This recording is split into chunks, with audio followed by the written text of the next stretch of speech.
அனைவருக்கும் வணக்கம்.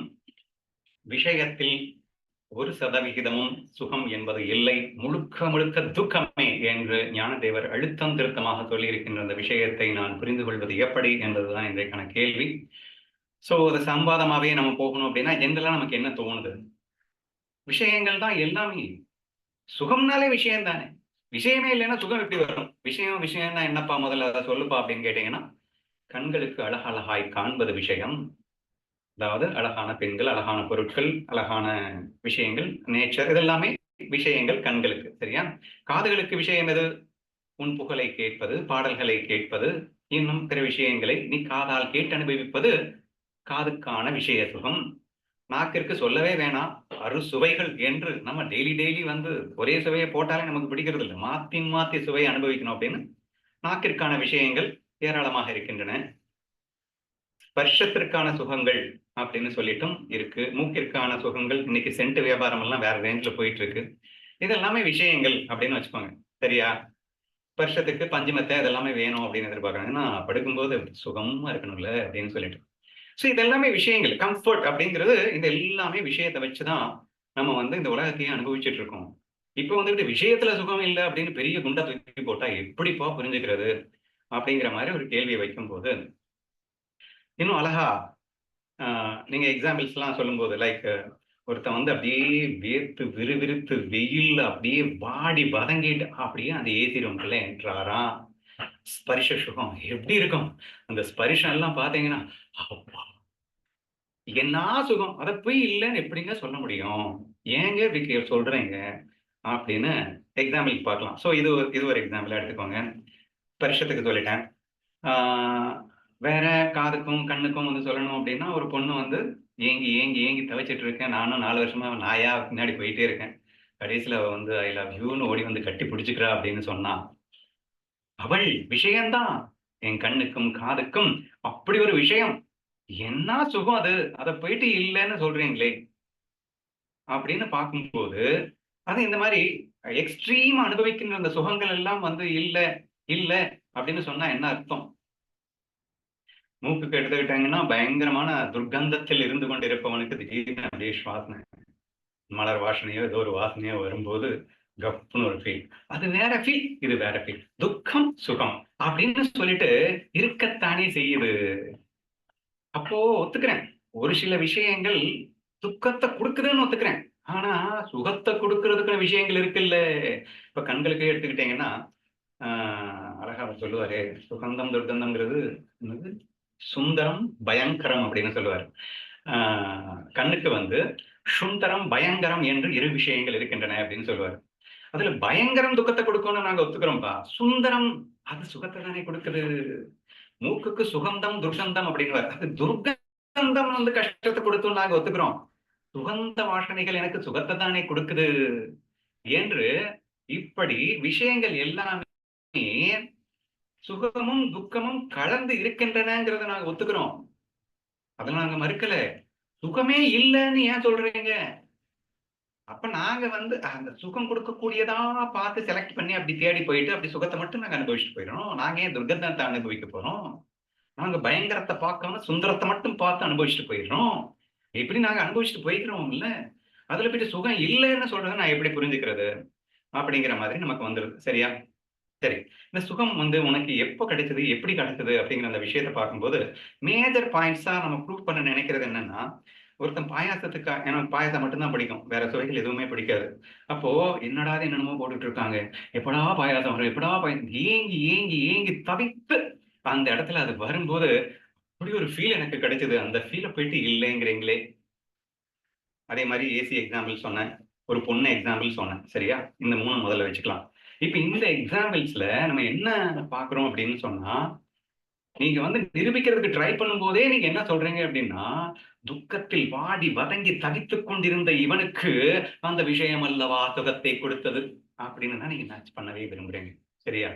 இப்போ முழு திருப்தியோட இருக்கிறவன் வந்து இந்த இடத்துல கொண்டவே வரமாட்டேங்கிறீங்க. அந்த கேப்ல நீங்க வாட்ச் பண்ணுங்க. சுகம் இருக்குன்னு ப்ரூஃப் பண்றதுக்காக நீங்க ட்ரை பண்றதே எங்க ட்ரை பண்றீங்கன்னா, துக்கத்துல இருக்கிறவன கொண்டு வந்து காட்டுறீங்க. அவன் சுகத்த அனுபவிக்கிறான் பார்த்தீங்களா? அப்படின்னு சொல்லிட்டு. இல்லையா? அப்போ ஃபுல்லா ஒரு கட்டு கட்டிட்டு இருக்கிறவன். மறுபடியும் வந்து வாங்க பந்திக்குன்னு கூப்பிட்டா அவன் வந்து சுகப்படுறான்னு நீங்க ஒத்துக்க மாட்டீங்க. வேற வழி இல்லாம போறானே வச்சுக்கோங்க. இல்லங்க எங்க அன்புக்காக நீங்க வந்து இன்னொரு தடவை கொஞ்சம் சாப்பிட்டு தான் ஆகணும் அப்படின்னு கூப்பிட்டாங்க. என் வயிறு ஏற்கனவே முட்டிக்கிட்டு இருக்குங்க. அதுவும் வேற லெவல் 5 ஸ்டார் ஹோட்டல்ல சாப்பிட்ட திருப்தியில இருக்கேன். இப்போ இவங்க வேற மறுபடியும் கூப்பிடுறாங்க. எங்களுக்கு நல்ல சாப்பாடு தான் போடுறாங்க. ஆனா அங்க போயிட்டு நான் உட்கார்ந்து சாப்பிடும்போது எனக்கு ஒரு ஃபீல் வருது அப்படின்றத வச்சுக்கோங்க. 4 நாளா பட்டினி கிடந்து என்னடா இது ஐயையோ! அப்படின்னு பசி வயித்த கிள்ளிக்கிட்டு இருக்கும்போது, அவன் வந்து அந்த சாப்பாட கொடுக்குறான். சரியா? இப்போ அந்த சாப்பாடு என்னம்மா சுகத்த கொடுக்குது. டேய் நல்லா கவனிச்சு பாரு. நீ சொல்ற எல்லா எக்ஸாம்பிள்ஸ்லயுமே நீ எங்க கொண்டு வர்றேன்னா, துக்கத்தின் பிடியில் சிக்கி தவித்துக் கொண்டிருப்பவன தான் கொண்டு வந்து விஷயம் சுகம் கொடுக்குது, விஷயம் சுகம் கொடுக்குது அப்படின்னு சொல்றியே தவிர, அவன் ஏற்கனவே நிறைந்த மனதோடு இருக்கின்றான். அவன் விஷயத்தில் சுகம் கண்டான்னு சொல்ல மாட்டேன்றியே. ஃபுல்லா சாப்பிட்டுட்டு இருந்தேன். அப்ப வந்து இன்னொருத்தன் சாப்பாட்டுக்கு கூப்பிட்றான் அப்படின்னா, அது என்ன கிக்குன்னு சொல்லலையே. ஆல்ரெடி நீ ஃபுல்ஃபில்டா இருந்து அந்த விஷயம் உனக்கு சுகம் கொடுக்க போறது இல்லன்றது உனக்கே தெரியுது. அப்போ இவனுக்கு சுகம் குடுக்கலையாம். அப்ப எவனுக்கு குடுக்குது? நீ காஞ்சுகிட்டு இருந்தா மட்டும் தான் சுகத்த குடுக்குது. அப்படிங்கிற மாதிரி வருது. எல்லா எக்ஸாம்பிள்ஸ்லயுமே பாத்துக்கோங்க. 4 வருஷமா அந்த பொண்ணு லீவு சொல்வாளான்னு அப்படியே தவிச்சுக்கிட்டு இருந்தேனா, அவ சொன்னாளா? அவனுக்கு தான் சுகத்த குடுத்தது. இல்லையா?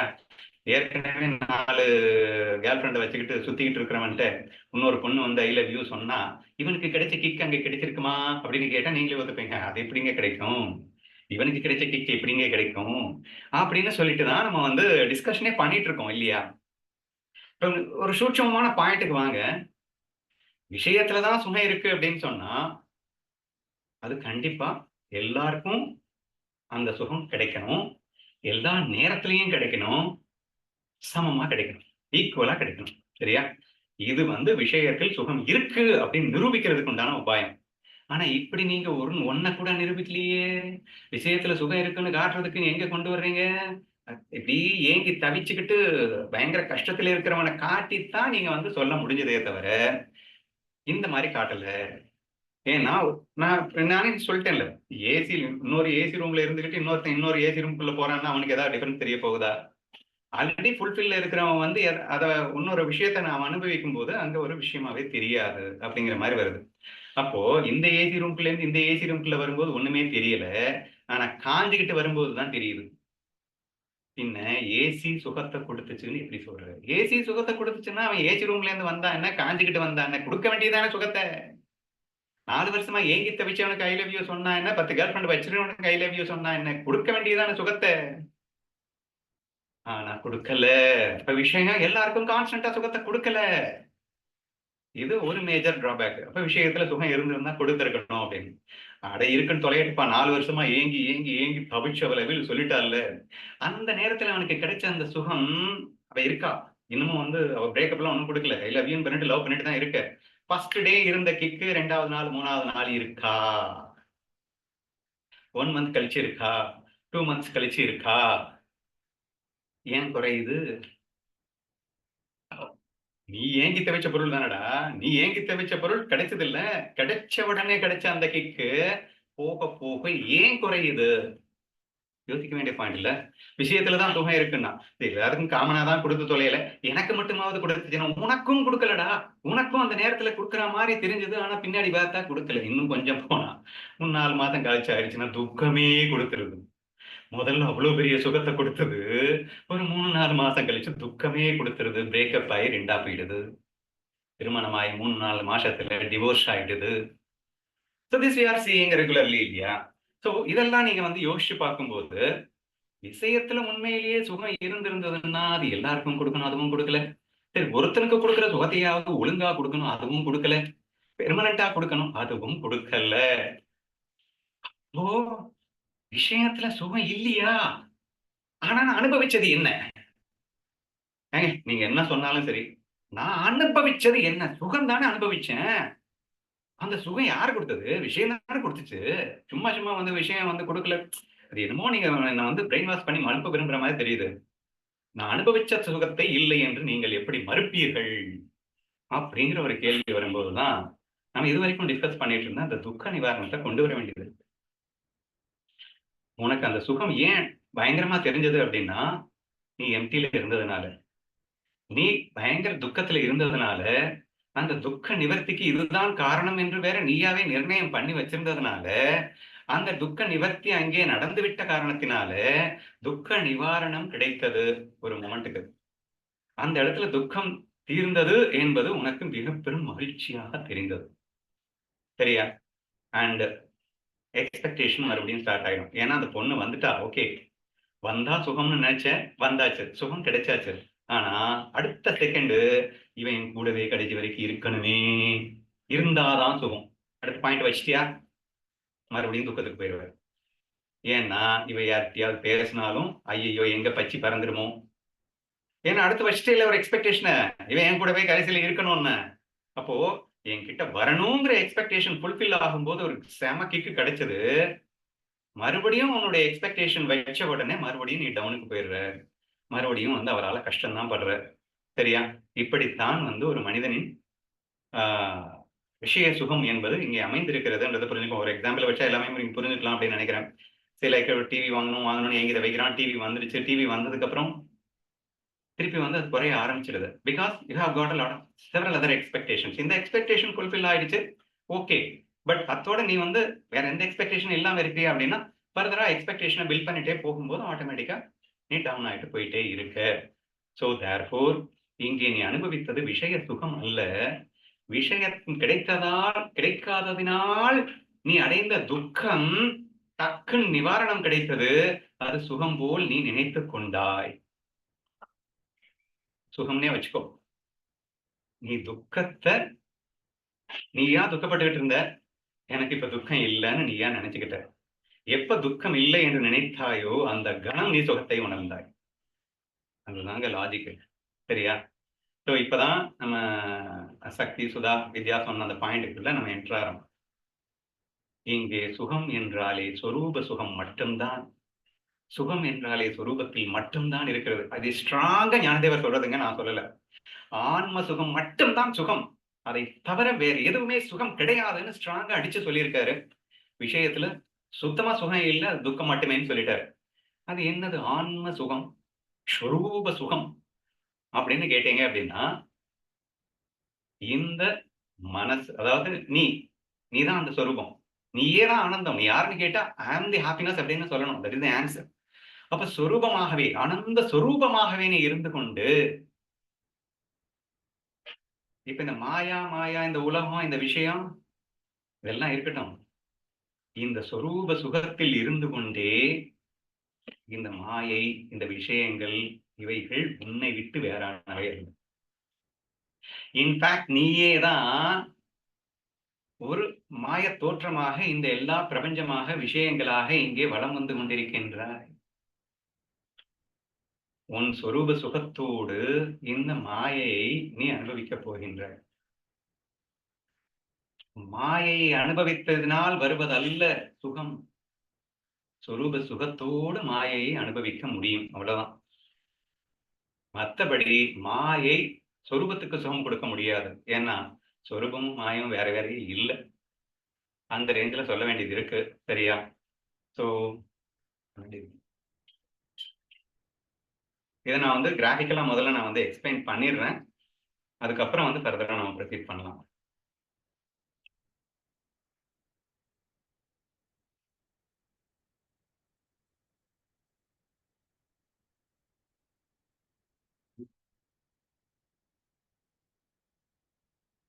ஒரே ஒரு நிமிஷம் இருங்க, சாரி.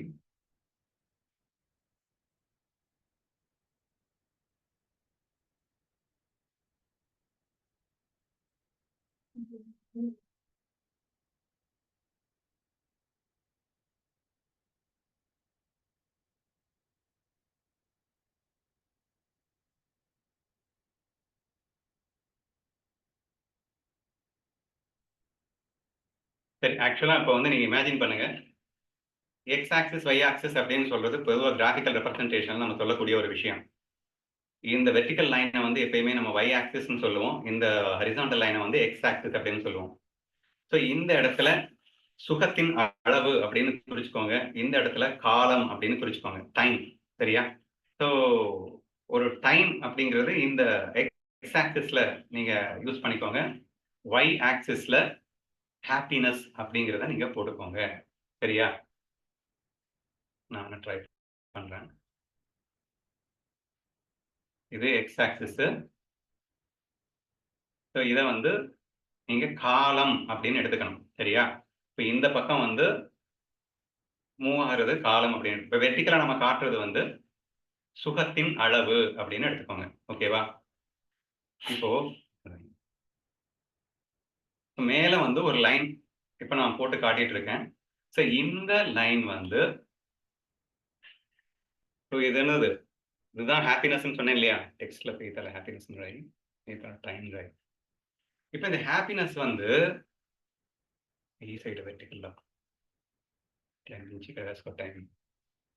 இப்போ கீழே வந்து இப்போ இந்த இந்த கிராஃபிக்கல் ரெப்ரசன்டேஷன் உங்களுக்கு புரியும் அப்படின்னு நம்புறேன்.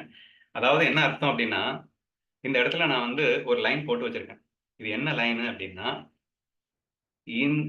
ஹாப்பினஸ்னுடைய அளவுன்னு வச்சுக்கோங்களேன். 10% happiness, 20% happiness, 30% happiness, 40% happiness, 50% happiness. இது வந்து 100% ஹாப்பினஸ் அப்படின்னு வச்சுக்கோங்க. ஸோ இந்த லைன் தான் வந்து உச்சகட்ட ஹாப்பினஸ் லைன். சரி, இந்த என்னோட என்ன சொல்லியிருக்கேன்? டைம். அப்படின்னா என்ன? இது இன்னைக்கு, இது நாளைக்கு, இது first year, second year, third year, fourth year அப்படின்னு வச்சுக்கோங்க. உங்க காலத்துல டைம் வச்சுக்கிறதா. இப்போ இந்த லைன் வந்து கான்ஸ்டன்டா இருக்கு அப்படின்னா என்னங்க அர்த்தம்? கான்ஸ்டன்டா இருக்கு அப்படின்னாலே அவன் உச்சகட்ட ஆனந்தத்தில் எப்போதும் இருக்கின்றான்னு அர்த்தம். இப்ப இந்த லைனை வந்து நான் கீழே இறக்கியிருந்தேன்னா, இந்த வருஷம் வந்து இந்த அளவு 50% கிடைச்சிருக்கு. இப்படி போயிருந்தது அப்படின்னா அதுக்கு அடுத்த வருஷம் வந்து 100% கிடைச்சிருக்கு.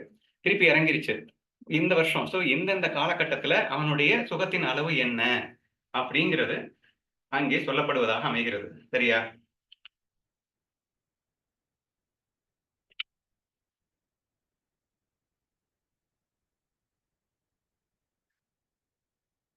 போதும், ஹாப்பினஸ்னு வச்சுக்கோங்க. சரியா? அப்போ சுகத்தின் அளவு இந்த இடத்தில் இருக்கிறது, காலம் இங்க இருக்கிறது. இப்ப கிராபிக்கல் ரெப்ரசன்டேஷன்னா என்னன்னு உங்களுக்கு புரிஞ்சிருக்கு. ஓகேவா? இது தாங்க வந்து ஞானியினுடைய சொரூப சுகம். சரியா? நம்மளுடைய இயல்பான சுகம், சொரூப சுகம், ரிலாக்ஸேஷன். மனசு வந்து கம்ப்ளீட் ரிலாக்ஸேஷனோட, கம்ப்ளீட் ஃபுல்ஃபில்மெண்டோட இருக்கக்கூடிய ஒரு நிலை, அந்த ஒரு நிலை. சரியா? இப்போ இந்த லைன் வந்து கான்ஸ்டன்டா இருக்கிறதுக்கு ரீசன் என்ன அப்படின்னா, அவர்கள் எதை அனுபவித்தாலும் சமநிலையில் மட்டுமே தான் இருப்பார்கள். அதான் அம்பிகா வந்து சொன்னான். ஒரு பொண்ணு வந்து கிஸ் கொடுக்கும் போதும் அவன் தடுமாறுவதில்லை, ஓங்கி பலார்னு அடிச்சு காரி துப்பும் போதும் அவன் நிலை மாறுவதில்லை அப்படின்னு சொன்னான். அப்போ பொதுவா வந்து ஒரு நார்மல் ஆர்டினரி பர்சனுக்கு என்ன ஆகும் அப்படின்னு கேட்டீங்கன்னா, அவனுடைய ஒரு பொண்ணு வந்து ஐ லவ் யூ சொல்லும் போதோ அல்லது கிஸ் கொடுக்கும் போதோ டக்குன்னு அவனுடைய ஹாப்பினஸ் லெவல் நேரா போயிட்டு இருக்கும். திருப்பி வந்து அவளே வந்து ஓங்கி துப்பிட்டா அப்படின்னா ஹாப்பினஸ் லெவல் வந்து டவுன் ஆயிட்டு இருக்கும். சரியா? ஸோ திஸ் இஸ் தி வே ஒரு நார்மல் பர்சனுடைய ஹாப்பினஸ் இருக்கும். சரியா? நான் இப்போ ஒரு கோடை போட்டு காட்டுறேன் அப்படின்னா,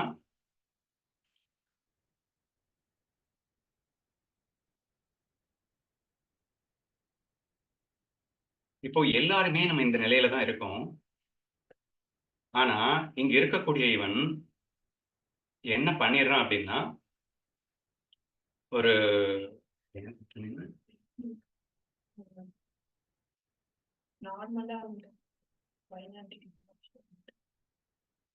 ஒரு விஷயத்தை, அதாவது ஒரு பொண்ணு வந்து காரி துப்பும் போது நம்மால் இங்க இருப்பார். திருப்பி அவனாவது ஆறுதல் படுத்தும் போது கொஞ்சம் கொஞ்சம் மேல வருவான். டேய், நீ யாருடா? நீ எதுக்குடா இப்படி எல்லாம் கஷ்டப்படுற? நீ எவன்டா அப்படின்னு சொன்னு கொஞ்சம் தூக்கி விட்டோம்னா மறுபடியும் மேல வருவாரு. மறுபடியும் டேய், அவ துப்புனா இல்ல, அவ வந்து இன்னொருத்தன் கூட செமையா என்ஜாய் பண்ணிட்டு இருக்காடா அப்படின்னு சொன்னவன மறுபடியும் கீழே வருவாரு. அவ கஷ்டப்படுறான்னு தெரிஞ்சா மறுபடியும் மேல போவாரு. அவ செத்து சுண்ணாம்பாயிட்டு இருக்காடா, உன்னை அடிச்சுட்டு போனவே அப்படின்னு சொன்னா மேல வருவாரு. இப்படி இவன் சுகம் ஒரு பெண்ணை நம்பி இருப்பதால் அந்த பெண் அடிப்படையில இவன் மனது இருக்கின்ற அடிப்படையில இந்த சுகம் துக்கம்ன்றது இப்படி மாறி மாறி வந்துட்டு இருக்கும். சரியா? கடைசியில அவ வந்து காலில் விழுந்து சாஷ்டாங்கமா மன்னிப்பு கேட்டு, என்னை மன்னிச்சிடுங்க, நான் உங்களை காரி துப்புனது மகா தப்பு அப்படின்னு காலில் விழுந்து சாஷ்டாங்கமா சரணடையும் போது மறுபடியும் நேர போய் இங்க உட்காந்துரும். சரியா? இப்ப நான் கீழே காட்டிட்டு இருக்க இந்த கர்வ் வந்து ஒரு அஞ்ஞானி விஷயத்தை நம்பி வாழ்கின்றவனுடைய ஒரு நிலை அப்படின்றத புரிஞ்சுக்கணும். அப்ப இங்க என்ன நடக்குது? இவன் எடுத்தவன நல்லா தான் இருந்தான். பட் ஒரு ஃபுல்ஃபில்மெண்ட்ல இருக்கிறான்னு வச்சுக்கோங்களேன். பட் ஒரு பொண்ணு காரி துப்புன உடனேயே தன் நிலையை அவனாக இழக்கின்றான். நல்லா புரிஞ்சுக்கணும். இந்த இடத்துல என்னுடைய கர்சர் தெரியுதான்னு பாருங்க. சோ இந்த இடத்துல இருந்து இந்த இடத்துக்கு இவனாக தானாகவே இறங்கி வருகின்றான். சரியா? அப்ப இறங்கி வந்து திருப்பி அந்தந்த சம்பவங்களின் அடிப்படையில அவன் ஏறுறதும் இறங்குவதுமாக இவனாகவே அவன் ஏறி இறங்கிக் கொண்டிருக்கின்றான். அவள் முழுமையாக மன்னிப்பு கேட்ட மாத்திரத்தில் நேரா போயிட்டு மறுபடியும் அவனுடைய சொரூப சுகத்துல போய் நிக்கிறான். சரியா? அப்போ இவன் எப்போதும் ஆனந்த சொருபியாகவே இருக்கின்ற இவன் விஷயத்தை உண்மை என்று நம்பிய காரணத்தினால், விஷயம் சுகத்தை கொடுக்கும் துக்கத்தையும் கொடுக்கும் என்று நம்பிய ஒரே காரணத்தினால், இதுதாங்க டிஃபரன்ஸ். ஞானிக்கும் விஷய சுகத்தில் இருக்கக்கூடிய அஞ்ஞானிக்கும் ஒரே டிஃபரன்ஸ் என்னன்னா, விஷயம் மாயை என்று உணர்ந்தவர்கள் ஞானிகள் அதை நம்புவதில்லை. அது 1,00,000 பணத்தை கொடுத்தாலும் சரி, 1,00,000 லாஸ் ஆனாலும் சரி, அது மாயை, அது உண்மையல்ல என்ற நிலையில் இருந்து கொண்டு அதை ரசிப்பதன் காரணமாக அவர்களுடைய அந்த கான்ஸ்டன்ட் கோடு வந்து மேலேயும் போகாது, கீழேயும் போகாது. ஏன்னா அவர்கள் ஒரு சுரூபத்திலேயே இருக்காங்க. 2வது மாயா விஷயம் என்பது கண்டிப்பாக சுகத்துக்கோ, துக்கத்துக்கோ காரணமா இருக்க முடியாது. ஏன்னா அது இல்லவே இல்ல. சும்மா நாச்சுக்கும் இருக்கு. சும்மா நாச்சுக்கும் இருக்கக்கூடிய அந்த விஷயம் என்ன செய்துவிட முடியும்? நான் சொரூபத்தில் இருக்கின்றேன் என்பது இந்த நிலை. ஆனா இந்த அஞ்ஞானிகளினுடைய நிலை ஏன் இப்படி ஆச்சு அப்படின்னா, விஷயத்த உண்மைன்னு நம்பிட்டு, மாயைய உண்மைன்னு நம்பிட்டு, அது சுகதுக்கத்துக்கு காரணம்னு நம்புறதுனால ஆட்டோமேட்டிக்கா இவர்களுடைய கிராஃப் வந்து இப்படி ஆயிடுது அப்படின்றத புரிஞ்சுக்கணும். சரியா? இப்ப மேஜரா நமக்கு கொஸ்டின் என்ன அப்படின்னா, ஏன் எனக்கு சுகம் கிடைச்சது? இதுதானே கேள்வி. இந்த ஒரு கேள்விக்கு ஆன்சர் கிடைச்சிட்டா போதும். ஏன்பா இந்த பொண்ணு வந்து இந்த இடத்துக்கு வாங்க. ஐ லவ் யூ சொல்றது அப்படிங்கிறது இந்த பொண்ணு கால்ல விழுந்து மன்னிப்பு கேட்டு என்னை ஏற்றுக்கொள்ளுங்கள்னு கதற அழுகுறா. இந்த இடத்துக்கு வரும்போது அவன் வந்து சொரூபத்துக்குள்ள இருக்கான். அப்படின்னா என்ன அர்த்தம்? மனசஞ்சலம், மனசலனம் அப்படின்னு இருக்கு. சரியா? அப்போ இந்த மனசு சலனம் இல்லாமல் ரிலாக்ஸ்டாக இருந்ததுன்னா சொரூபத்தில் இருக்கான்னு அர்த்தம். ஆனா இந்த மாயை உண்மைன்னு நம்பும்போது இந்த மனசு ஓவர் சலனத்துல இருக்கு. எப்போ துப்புனவொன்னே என்ன ஆகும்னா சலனம் பயங்கரமா இருக்கும். அவளை பழி தீர்க்கணும், இப்படி ஆயிடுச்சே, நம்ம அவமானப்படுத்திட்டோமே அப்படின்னு சொல்லிட்டு இந்த கிராஃப் வந்து இங்க போயிருச்சு. இங்க இருந்து இது வரைக்கும் இப்படி வருது அப்படின்னு சொன்னா இந்த கிராஃப் இங்க வர்றதுக்கு காரணம் என்ன அப்படின்னா மனசலனம், பழி உணர்ச்சி அப்படியே குதிச்சுக்கிட்டு இருக்கு உள்ள. இந்த ஸ்ட்ரெஸ், டிப்ரஷன் இதெல்லாம் இங்க போகுது. அப்புறம் எங்கேயாவது போகும்போது அவங்க ஆறுதல் படுத்துவாங்கல்ல. அவன் ஆறுதல் படுத்தும் போது செய்யும் போதெல்லாம் வந்து அந்தந்த சலனத்துக்கு ஏற்றாற் போல் ஏற்ற இறக்கம் இருக்கு. கொஞ்சம் கூல் டவுன் நல்லா யாராவது கூல் டவுன் பண்ணாங்கன்னா நல்லாவே மேலே ஏறுவான். இல்ல அப்படின்னா இப்படின்னு சொல்லிட்டு. பட் அவனை பொறுத்தவரை என்ன நினைச்சிட்டான் அப்படின்னா, அவன் வந்து கால்ல விழுந்துட்டா அப்படின்னா இந்த சலனத்தை நான் முழுமையாக தீர்த்துக் கொள்வேன். அப்போ அவ வந்து கால்ல விழுந்த இந்த கட்டம் என்ன ஆகுது அப்படின்னா கம்ப்ளீட்டா மேல போயிட்டு சொரூபத்திலேயே உட்காந்துக்கிறான். இப்ப மனசு கம்ப்ளீட் சலனம் இல்லாத பழைய நிலைக்கு வந்துருச்சு. சரியா? சொரூபத்தில் இருந்த அவன் தானாகவே இறங்குவதும், பின் மேலே போவதும். இத நம்ம வந்து கிளாஸ்ல என்ன டிஸ்கஸ் பண்ணியிருக்கோம் அப்படின்னா, துக்க நிவாரணம் அப்படின்னு சொல்லியிருந்தோம். இப்ப உன்னை யார் துக்கத்துக்கு சொன்னது? நீயா துக்கத்துக்கு போயிட்டு அவ சாரி கேட்டா சுகம்னு நீயா நினைச்சுக்கிட்டு மேல வந்துக்கிற. இந்த லூசு பையில வெயில்ல இருந்தா துக்கம்னு நீயா நினைச்சுப்ப, வெயில்ல இருந்து துக்கப்பட்டுப்ப, ஏசி ரூம்குள்ள போனா சுகம்னு நினைச்சுக்கிட்டு நீ உள்ள போயிட்டு சுகம்னு நீயா சொல்லிப்பியா? ஆக்சுவலா நீ சுகஸ்வரூபிடா. உன்னை யாரு வெயில்ல இருந்தா துக்கம்னு நினைச்சிட்டு துக்கத்துக்கு சொன்னது? பின்ன வந்துட்டு ஏசி ரூம்குள்ள போகும்போது அந்த சலனத்தை எதுவும் இல்லாம நான் சுகம்னு நீயா நினைச்சுக்க சொன்னது. இப்ப விஷயத்தை நம்புவதும் போது உனக்கு துக்கம் கிடைக்கிறது. ஆனால் சுகம் கிடைத்ததா அப்படின்னா சுகம் கிடைக்கல. நீங்க நல்லா புரிஞ்சுக்கணும். இட்ஸ் வெரி இம்பார்ட்டன்ட் பாயிண்ட்ங்க. தயவு செய்து நல்லா புரிஞ்சுக்கோங்க. ஞானதேவர் விஷயத்துல துக்கம் இருக்குன்னு சொன்னாரு. ஆனா சுகம் இருக்குன்னு ஏன் சொல்லல? ஏங்க உன்ல துக்கம் இருந்தா சுகம் நீ சேர்ந்து இருக்கணும்ல அப்படின்னா, விஷயத்துல துக்கம் மட்டும் தான் இருக்கு. சுகம் இருக்கவே இருக்காது. இந்த லூசு பைய இத சுகம்னு நம்பிட்டு அதாவது இங்க சுகமா தானே இருந்தான். அப்போ எப்ப ரிவெஞ்ச் எடுக்கணும்னு துக்கம்னு நினைச்சு துக்கத்துக்கு வந்துட்டானோ, இப்போ இந்த துக்கம் தீருவதைத்தான் அவன் சுகம் என்று நினைத்தான் அப்படின்னு புரிஞ்சுக்கோங்க. அப்போ இந்த லைன் அப்படிங்கிறது அவனுடைய சொரூபமாவே இருக்கு. இந்த லைன்ல இருந்து கீழே இறக்க வச்சதுக்கு காரணம் என்ன? விஷயம்.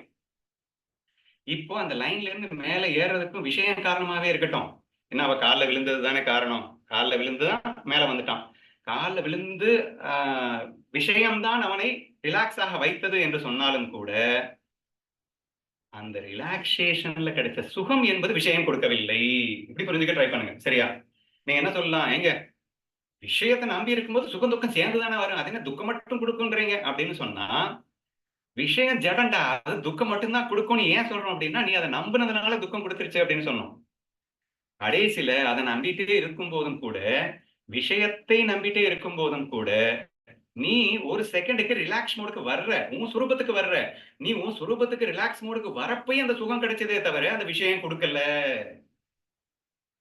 ஏன் சொல்றேன் அப்படின்னா, இப்ப வந்து வந்து கால்ல விழுந்து கும்பிட்டான்ல, அவன் பெர்மனன்ட்டா ரிலாக்ஸ்ல இருக்க போறானா?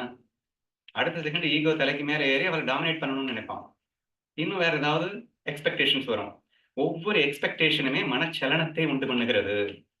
அப்ப மனச்சலனம் வர வர வர ஆட்டோமேட்டிக்கா அவன் கிராஃப்ல வந்து மறுபடியும் கீழ போவான். இப்ப இது வந்து ஒரே ஒரு விஷயத்தின் அடிப்படையில இந்த கிராஃப் போட்டிருக்கேங்க. ஏங்க நமக்கு ஒரு விஷயத்துலயாங்க அடிக்ஷனு. ஒரே ஒரு கண்டிஷன வச்சு நான் இந்த கிராஃப் போட்டிருக்கேன். இப்போ அ இந்த அஞ்ஞானியினுடைய இந்த லைன் போட்டிருக்கேன் இல்லையா? இந்த மாதிரி நீங்க ஒரு ப்ளூ கலர்ல ஒரு லைனு, இதே மாரி ஒரு பல கிராஃப் வந்து கன்னா பின்னான்னு ஒரு 100 லைன்ஸ போட்டுக்கோங்க. ஏன்னா நான் 100 கண்டிஷன்ஸ் வச்சிருக்கேன். வேற கலர்ல வச்சிருந்தேன். ஸோ 100 கண்டிஷன்ஸ வச்சிருக்கேன். அந்த 100 கண்டிஷன்ஸின் அடிப்படையில நான் வந்து வாழ்க்கையில ஒண்ணு நல்லா இருக்கும்போதும், இன்னொன்னு வந்து டவுன்ல தான் இருக்கும். அதனால இந்த லைன நான் எட்டுவது அப்படிங்கிறதே வந்து குதிரை கொம்பா தாங்க இருக்கும். ஏன்னா, ஒரு விஷயத்துல நான் ரிலாக்ஸ் ஆனா கூட இன்னொரு விஷயம் என்ன புடிச்சு கீழ இழுத்துக்கிட்டு தான் இருக்கும். அப்படி பார்க்கும்போது, என்னுடைய மனம் ஃபுல்லாவே வந்து சஞ்சலப்பட்டுக் கொண்டே இருப்பதாகத்தான் என் வாழ்க்கை அமைந்து விடுகிறது.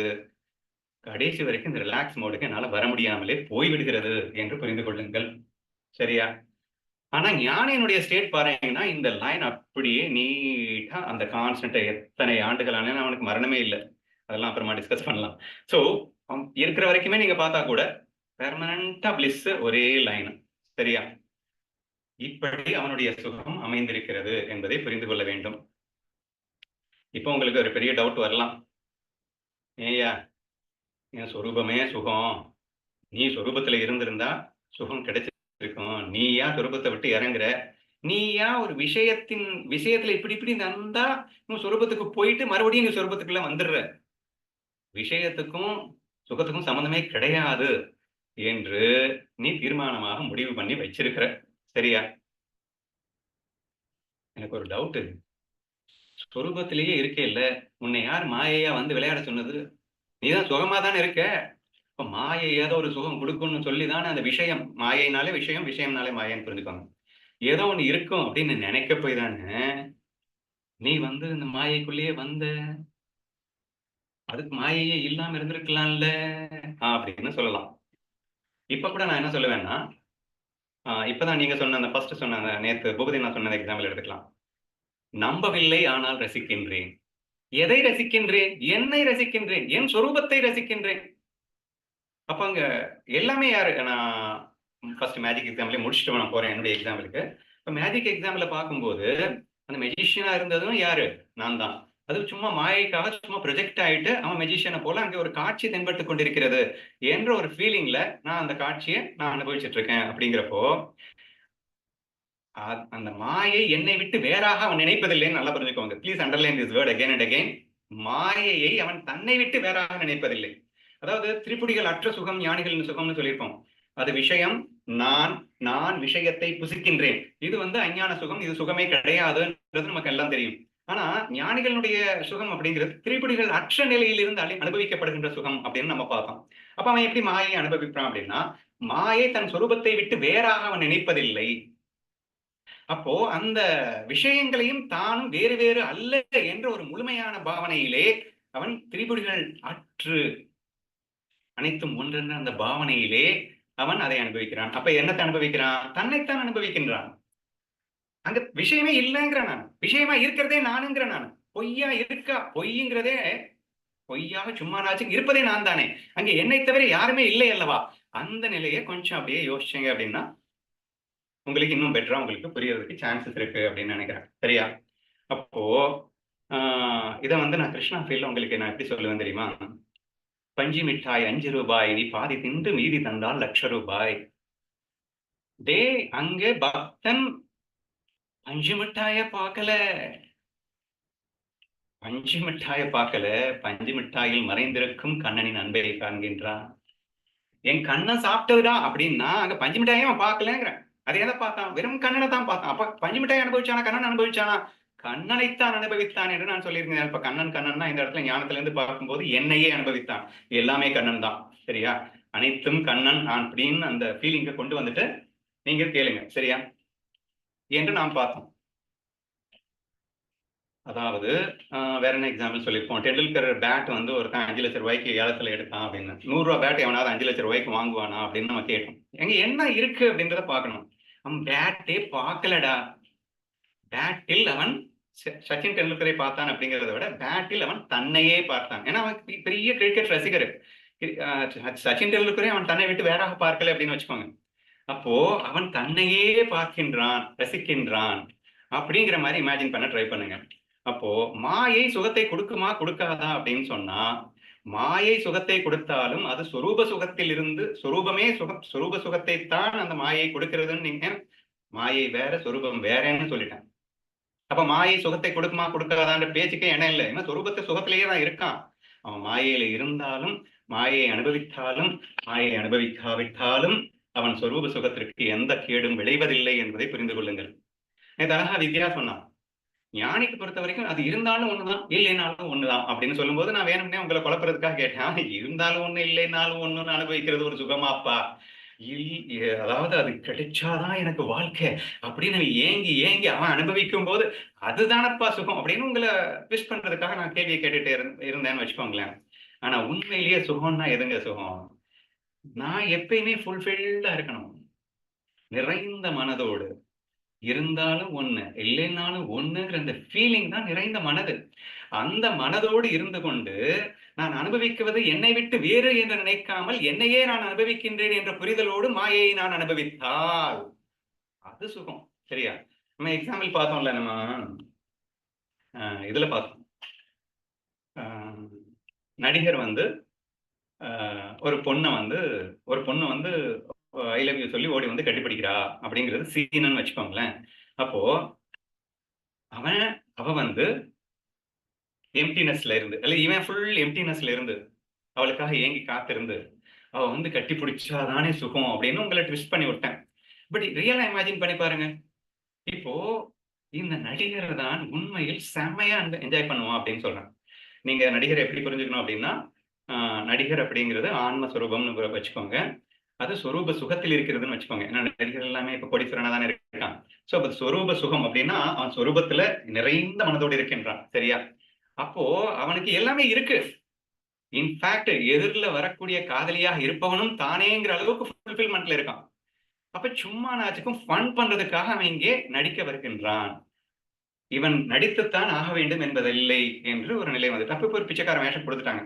இந்த பிச்சைக்கார வேஷத்தை அவன் மாயை என்று முழுமையாக கண்டு இது உண்மை அல்ல என்ற மிக தெளிவோடு பிச்சைக்கார வேஷமாக இருப்பதே நான் என்றும் புரிந்து கொண்டு எனக்கே நான் பிச்சை இடுகின்றேன் என்ற புரிதலும் வந்து, ஏன்னா எல்லா மாயில எல்லாமே நான் தான் இல்லையா?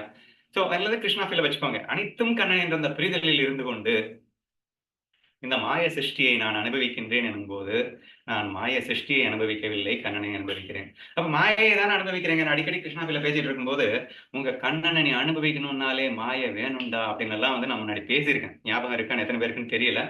சோ இந்த மாயையின் வழியாகத்தானே கண்ணனை அனுபவித்தாய். என் கண்கள் காண்பதெல்லாம் கண்ணன் என்று அனுபவித்துக் கொண்டிருக்கிறது. கண்ணனா இருந்தாங்க, அங்க மாயையாக கண்ணன் தான் இருந்தான். அப்போ எதை வைத்து நான் கண்ணனை அனுபவித்தேன்? மாயையை வைத்துத்தான் கண்ணனை அனுபவித்தேன். அப்படின்னா என்ன அர்த்தம்? என்னை நான் மாயையாய் அனுபவித்தேன் என்ற ஒரு அண்டர்ஸ்டாண்டிங்க்கு வர ட்ரை பண்ணுங்க அப்படிங்கிறேன். ஸோ சிம்பிளா நான் சொல்ல வர்றது என்னன்னா, என்னுடைய கேள்வி என்னன்னா, விஷயத்தில் சுகமே இல்லை என்று ஆணித்தரமாக மறுக்கின்றாரே எப்படி அப்பா புரிந்து கொள்வது என்றால், விஷயம் ஜடம், விஷயம் மாயை. அதுல சுகமும் துக்கமும் ரெண்டுமே இருக்கிறதுக்கு சான்ஸே இல்லை. இது வெரி பேசிக் ஃபர்ஸ்ட் கிளாஸ் மனமா சூழலா என்ற அடிப்படையில் சூழல் டமி பேஸ்ன்னு நம்ம சொல்லியாச்சு. அப்ப எப்போ விஷயம் எல்லாமே சூழல்ல வந்துடும். அப்ப சுக துக்கம் என்பது சூழலில் இல்லை. அப்போ விஷயத்தில் இல்லை என்பதுதான் உண்மை என்பதை தெளிவாக புரிந்து கொள்ள வேண்டும். அப்ப ஏன் வந்தது அப்படின்னா, மாயைக்காக நான் விளையாட வந்த இடத்தில் மாயையை உண்மை என்று நம்பியதன் விளைவாக. இப்போ பிச்சைக்கார வேஷத்துல போய் பிச்சை எடுக்க போகும்போது 4 பேர் எனக்கு போடுவான். 4 பேர் என்னை விரட்டி அடிப்பான். 4 பேர் போடுவதையும் நான் சுவைப்பதற்காகத்தான் அந்த மாயையாக நானே வந்திருந்து அந்த லீலையை பண்ணிட்டு இருக்கேன். விரட்டி அடிக்கிறதையும் நானே, விரட்டுபவன் நானே, விரட்டி அடிப்பவன் நானே, இந்த ஃபுல்லஸ்ட் ஒன்னஸ் ஃபீல்ல இருந்து கொண்டு அந்த ஒரு விஷயத்தை அனுபவிக்கிறதுக்கும், அப்ப நிஜமாவே பிச்சைக்காரன் நினைச்சுக்கிட்டு அவ்வப்போது வருகின்ற சுகம், அவ்வப்போது வருகின்றது விஷய சுகம் இல்லைங்க. அவ்வப்போது நானா ரிலாக்ஸ் ஆகி அப்பா சுகம்னு நினைச்சுக்கிறது. ஏன் எப்பயுமே என் சொரூபத்திலேயே இருக்கிறது பேரானந்தம். என் சொரூபத்தை நான் இருப்பதை விட்டுவிட்டு விஷயத்தை உண்மை என்று நம்பியதன் காரணமாக நான் வந்து ஃபுல்லா இறங்கி இந்த கிராஃப்ல இருக்கிற மாதிரி ஃபுல்லா அப்ஸ் டவுன்ஸ் அப்ஸ் டவுன்ஸ் அப்படின்னு இந்த கிராஃப் பல பேர் நினைச்சிடாதீங்க. ஒருத்தனுக்குள்ளேயே இந்த 3 கோடு போட்டிருக்கு. அந்த மாதிரி ஒரு 100 கோடு போட்டிருக்காங்க. ஒருத்தன் மனசுக்குள்ளேயே இந்த மாதிரி ஏகப்பட்ட அப்ஸ் அண்ட் டவுன்ஸ் கண்ணா பின்னான்னு போயிட்டு இருக்கு. பட் இதெல்லாம் என்ன காரணத்தினால போயிட்டு இருக்கு அப்படின்னா, மாயை உண்மை என்று நம்பிய காரணத்தினால போயிட்டு இருக்கு. மாயையில விஷயத்துல சுகம் இருக்குன்னு நம்பிய காரணத்தினால போயிட்டு இருக்கு. அதனால அவனுக்கு கிடைச்சது என்னன்னா வெறும் துக்கம் மட்டும்தான் கிடைச்சிருக்கு. அதனாலதான் ஞானதேவர் சொன்னாரு, விஷயம் துக்கம் துக்கம் துக்கம் அப்படின்னு அடிச்சு சொன்னாரு. ஏன்பா விஷயத்துல சுகம்னு ஏன் துக்கம் கொடுக்கிற சுகம் கொடுக்காதான்னா, விஷயம் துக்கம் கொடுக்காது. நீயாக உன் மனதை சம்டைம்ஸ் அந்த விஷயம் உனக்கு அடிமையாகும் போது உன் மனதில் ரிலாக்ஸேஷன் மோடுக்கு நீ உன் சொரூபத்துக்கு நீ வந்துக்கிற. அந்த மொமெண்ட்டுக்கு நீயா சொரூபத்துக்கு வந்துக்கிற. சொரூப சுகத்தை அனுபவித்திருந்து விஷயமே சுகத்தை கொடுக்கிறது போல் தவறாக வேறு புரிந்து கொண்டு மறுபடியும் விஷயத்தையே நம்பி நம்பி நம்பி வீண் போனது தானே ஐயா நம் வாழ்க்கை இந்த அவல நிலைக்கு சென்றதற்கு காரணம் என்பதை புரிந்து கொள்ள வேண்டும். சரியா? அப்ப ஆல்மோஸ்ட் நான் நம்மளுடைய ஆன்சருக்கு வந்துட்டேன் அப்படின்னு நினைக்கிறேன். நிரூபிச்சிட்டேன் அப்படின்னு நினைக்கிறேன். குருதேவர் என்ன சொன்னாரு? விஷயத்தில் 1% கூட சுகம் இல்லைன்னு சொன்னார். சரியா? சுகம் இல்லதானே? விஷயம் இன்னொரு பாயிண்ட் நீங்க அழகா சொன்னீங்க. அதை நான் சொல்ல மறந்துட்டேன்.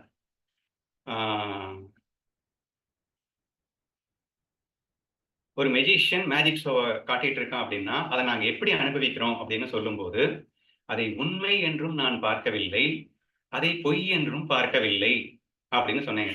That is real super kick. சரியா? மாயை என்பது உண்மையா பொய்யான்னு கேட்டீங்கன்னா, மாயை என்பது உண்மையும் அல்ல பொய்யும் அல்ல. உண்மை பொய் இரண்டும் அல்ல. அது இப்படி அப்படி என்று வர்ணிக்க முடியாத அற்ப சுரூபமாக இருக்கிறது. ஏன் அப்படின்னு கேட்டீங்கன்னா, it's very simple to understand. மாயையா இருக்கிறதே அந்த உண்மைதானே. உண்மையை விட்டு மாயைக்கு தனியா இருப்பில்லையே. பிரம்மத்தை விட்டு பிரகிருதிக்கு மாயைக்கு தனி இருப்பில்லையே. அப்ப பிரம்மமே தான் மாயையாக இருக்கின்றது அல்லவா? அப்ப பிரம்மமே மாயையா இருக்கு அப்படின்னா அதை போய் ஏன்டா இல்லைன்னு சொல்ற, பொய்ன்னு சொல்லாதே அப்படின்றதுக்காக பிரம்மமே நிஜமாவே பிச்சைக்காரன் ஆயிடுச்சா? பிரம்மமே நிஜமாவே வந்து இந்த லைக்ஸ் அண்ட் டிஸ்லைக்ஸ்ல ஒன்று இருக்கா? இல்ல. அப்போ பிரம்மம் சத்தியம் ஜெகத் மித்யா என்றான். அப்படின்னா என்ன அர்த்தம்? அது உண்மையும் அல்ல பொய்யும் அல்ல, உண்மை பொய் என்று இப்படி அப்படி என்று சொல்ல முடியாத ஒரு விஷயமாக இருக்கின்றது அப்படின்னு புரிஞ்சுக்கணும். எதுக்காக அப்படின்னா ஃபன் பண்றதுக்காக. சரியா? அப்போ இந்த சொரூப சுகத்தில் இருந்து கொண்டே நான் மாயையை அனுபவிக்கின்றேன் எனும் போது அது மிகப்பெரிய ஆனந்தத்தை கொடுக்கின்றது. ஏனென்றால் இப்பதான் நல்லா புரிஞ்சுக்கணும். அதை 100% பொய்ன்னு சொன்னோம்னா அந்த மாயை எனக்கு சுகத்தையே கொடுக்கலன்னு சொல்ல வேண்டியது வந்துடும். 100% உண்மைன்னு சொல்லிட்டேன்னா அது துக்கத்தை கொடுக்கிறது, அந்த துக்கமும் உண்மைன்னு ஆயிடும் இல்லையா? அப்போ அழகா வந்து வேதத்துல இதுக்கு என்ன பேர் வச்சிருக்காங்கன்னா அநீர்வசனீயம் அப்படின்னு ஒரு வார்த்தையை வச்சிருக்காங்க. அப்படின்னா அது உண்மையும் அல்ல பொய்யும் அல்ல, உண்மை பொய் என்று எப்படி அப்படி என்று சொல்ல முடியாத ஒரு விஷயமாக இருக்கின்றது. எது இருக்கின்றது? நானே இருக்கின்றேன். இந்த பிரம்மமே தான் இருக்கின்றது இல்லையா?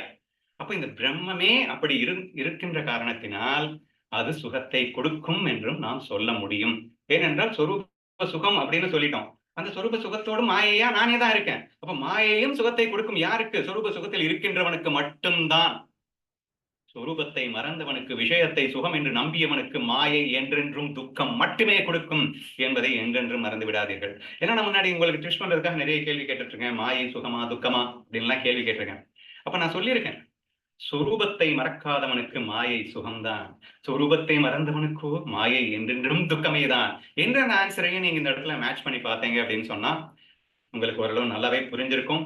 ஸோ இப்போ விஷயத்தில் சுகம் இருக்கிறதா, மாயையில் சுகம் இருக்கிறதா அப்படின்னு சொன்னா சொரூபத்தில் சுகம் இருக்கிறது, சொரூப சுகமாகவே மாயையும் இருப்பதால் அந்த மாயையில் இருக்கிறது என்று வேணாமல் சொல்லிக் கொள்ளலாமே தவிர, சொரூபத்தை மறந்து மாயை என்று மாயையை உண்மை என்று நம்பியவனுக்கோ மாயையில் விஷயத்தில் சுகம் என்பது துளியும் இல்லை, இன்ஃபேக்ட் முழுக்க முழுக்க துக்கமே என்பதில் எந்த விதமான மாற்று கருத்தும் இருக்க முடியாது என்பதை மிக தெளிவாக இப்போது புரிந்து கொண்டிருப்பீர்கள் என்று நம்புகின்றேன். ஓகேவா?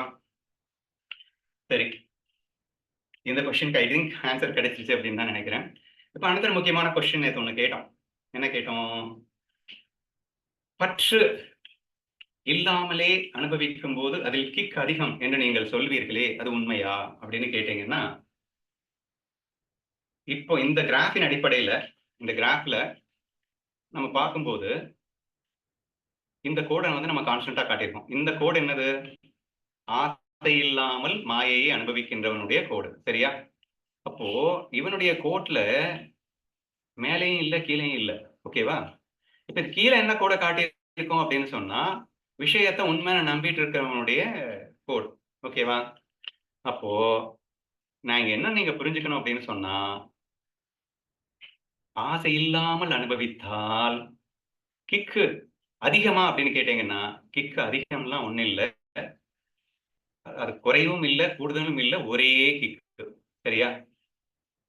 ஆனா மாயை உண்மை என்று நம்பியவன் என்ன செய்கின்றான் என்றால், அவன் முழுக்க தன் சொரூபத்தை விட்டு கீழே இறங்குகின்றான். ஆனா எனக்கு தெரிஞ்சு வந்து நான் இதுல காட்டிட்டேன், இந்த ஒரு கிரீன் லைனும் ரெட் லைனும் மேல போய் டச் பண்ற மாதிரி காட்டியிருக்கேன். 99% நம்ம டச் பண்றதுக்கு முடியாது. ஏன்னா நமக்குள்ள 100 கண்டிஷன்ஸ் இருக்கு. ஒரு 1 2 நமக்கு சாட்டிஸ்ஃபை ஆனாலும் இன்னொரு 2 3 சாட்டிஸ்ஃபை ஆகாதுன்னு நம்மள கீழேயே தான் வச்சிருக்கோம். அப்படி பார்க்கும்போது இந்த லைனை டச் பண்றதே நமக்கு வந்து ரொம்ப ரொம்ப ரேரான ஒரு விஷயமாகத்தான் இருக்கும் என்ற அடிப்படையில. சரியா? ரூப சுகத்துல இவன் டச் பண்றதுங்கிறது வெரி வெரி ரேர்ல தானே டச் பண்றான். சோ அந்த அடிப்படையில கண்டிப்பாக ஆசையோடு அனுபவிக்கின்றவனை விட ஆசை இல்லாமல் அனுபவிப்பவனின் சுகம் அதிகமாகவே இருக்கும் அப்படின்னு சொல்லலாம். இல்ல அப்பப்ப அந்த மொமெண்ட்லயாவது நாங்க அவன் சுகத்தை அடைகிறோம்ல அப்படின்னா, அப்ப கூட அவன் சுகத்தை வேணால் நீ டச் பண்ண முடியுமே தவிர, இந்த இடத்துக்கு வர முடியுமே தவிர, இதுக்கு மீறி உன்னால போகவே முடியாது. சரியா? அப்போ அந்த சமபாவனையோடு அனுபவிக்கின்ற அந்த சுகத்துக்கு மேல விஷயத்தை நம்பி இருக்கின்றான் இல்லையா? சொரூப சுகத்துக்கு தான் வர முடியும். சொரூப சுகத்தை தான் இவன் வந்து விஷயம் கொடுத்ததுன்னு நினைச்சுக்கிட்டான். சரியா? சொரூப சுகத்துக்கு மேல அங்க ஒண்ணுமே இல்ல. அதனால இவன் அந்த மொமெண்ட் கூட இவனோட மேட்ச் ஆகத்தான் முடியுமே தவிர இவனை விட்டு மேல போக முடியாது என்ற ஒரு தெளிவான பதிலை நீங்கள் புரிந்து கொண்டால், பற்றோடு அனுபவிக்கின்றவன் பற்றில்லாமல் அனுபவிக்கிறதை விட அதிக சுகம் அடைவானா அப்படிங்கிற கேள்வி உங்களுக்கு ரொம்ப ஈஸியா விடை கிடைத்திருக்கும் அப்படின்னு நம்புறேன். சரியா? இதை புரிஞ்சுக்கிறதுக்கு நம்ம இன்னொரு எக்ஸாம்பிள் சொல்லுவோம். சொல்லியிருக்கேன்னு நினைக்கிறேன் முன்னாடி. ஒரு அக்ஷய பாத்திரம் எனக்கு கையில கிடைச்சிருச்சு அப்படின்னு வச்சுக்கோங்க. சரியா? யாருக்கு? இந்த விஷயத்தை உண்மை நம்பிட்டு இருக்கான்ல அவனுக்கு. இப்போ அவன் என்ன செய்வான் அப்படின்னு கேட்டீங்கன்னா,